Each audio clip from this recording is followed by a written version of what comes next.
আসসালামু আলাইকুম গাইস, সবাই কেমন আছেন? আলহামদুলিল্লাহ আমিও ভালো আছি।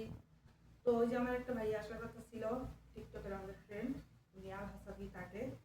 উনি এখন আসলো, অনেক লেট করে আসলো। উনি আমাদের বাসায় কী কী নিয়ে আসলো সেটা আপনাদেরকে এখন দেখাবো।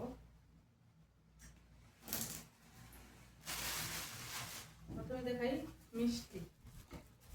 এই যে হচ্ছে মিষ্টি, কালো এবং হচ্ছে লাল।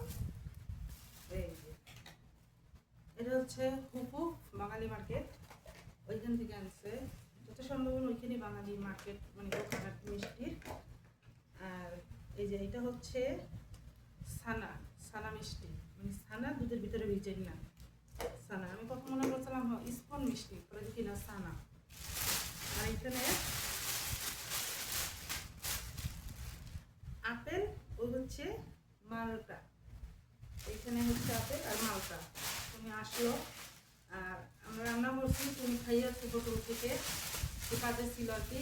তো কাজ থেকে ওনার আসতে লেট হয়েছে, আবার ওনার বন্ধু বান্ধবরা ধরছে। তো এখান থেকে খাই আসছে, এখানে খাই নাই। অনেক মানে রিকোয়েস্ট করলাম খাওয়ার জন্য, তো বলতেছেন আমার পেট একদম ফুল। তারপরে উনি জানছে তাই দিলাম, এছাড়া এখন করবো করার কিছু নাই। তো এই হচ্ছে